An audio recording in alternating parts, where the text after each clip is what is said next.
ಟಿವಿ20 ಕನ್ನಡ ವಾಹಿನಿಗೆ ಸ್ವಾಗತ. ಕರ್ನಾಟಕದ ಮುಖ್ಯಮಂತ್ರಿಯಾಗಿ ರಾಜ್ಯಪಾಲರಾಗಿ ಕೆಲಸ ಮಾಡಿರುವ ಅಭಿವೃದ್ಧಿ ಹರಿಕಾರ ಮಾಜಿ ಮುಖ್ಯಮಂತ್ರಿ ಎಸ್.ಎಂ. ಕೃಷ್ಣ ಅವರ ನಿಧನದ ಸುದ್ದಿ ಆಘಾತಕಾರಿ ತಂದಿದೆ ಎಂದು ಬೆಳಗಾವಿ ಹುಕ್ಕೇರಿ ಹಿರೇಮಠದ ಶ್ರೀ ಚಂದ್ರಶೇಖರ ಶಿವಾಚಾರ್ಯ ಸ್ವಾಮೀಜಿ ಕಂಬನಿ ಮಿಡಿದಿದ್ದಾರೆ. ಮಂಗಳವಾರ ಸುದ್ದಿಗಾರರೊಂದಿಗೆ ಮಾತನಾಡಿದರು. ಎಸ್.ಎಂ. ಕೃಷ್ಣ ಅವರು ದೂರದೃಷ್ಟಿಯ ನಾಯಕ. ಯಾವುದೇ ನಿರ್ಧಾರ ತೆಗೆದುಕೊಳ್ಳುವ ಮುನ್ನ ಎಲ್ಲರನ್ನೂ ವಿಶ್ವಾಸಕ್ಕೆ ತೆಗೆದುಕೊಂಡು ಕೆಲಸ ಮಾಡ್ತಾ ಇದ್ರು. ಅವರ ಅಗಲಿಕೆಯ ದುಃಖ ಭರಿಸುವ ಶಕ್ತಿ ಅವರ ಕುಟುಂಬ ಹಾಗೂ ಅವರ ಅಭಿಮಾನಿಗಳಿಗೆ ಭಗವಂತ ದಯ ಪಾಲಿಸಲಿ ಎಂದು ಶ್ರೀಗಳು ಸಂತಾಪ ಸೂಚಿಸಿದ್ದಾರೆ.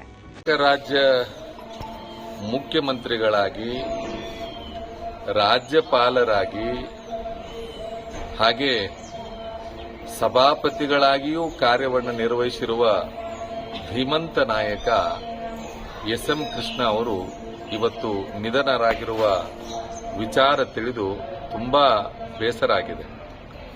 ಬಹಳಷ್ಟು ಬದ್ಧತೆಯನ್ನು ಇಟ್ಟುಕೊಂಡಿರುವಂತಹ ಒಬ್ಬ ನಾಯಕ.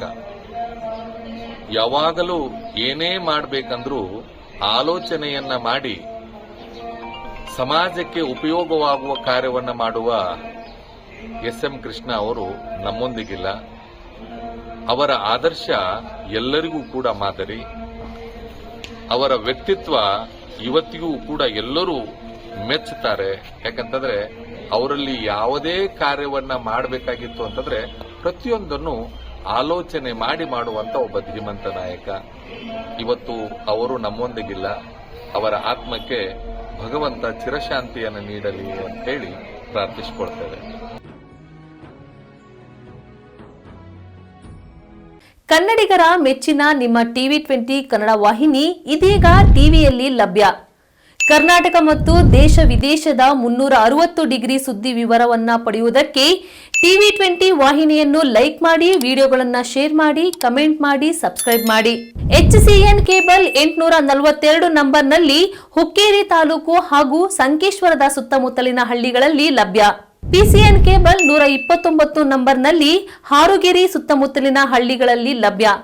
ರಾಯಬಾಗ್ ಡಿಜಿಟಲ್ ಚಾನೆಲ್ ಕೇಬಲ್ 80ನೇ ನಂಬರ್ನಲ್ಲಿ ರಾಯಬಾಗ ತಾಲೂಕಿನ ಸುತ್ತಮುತ್ತಲಿನ ಹಳ್ಳಿಗಳಲ್ಲಿ ಲಭ್ಯ.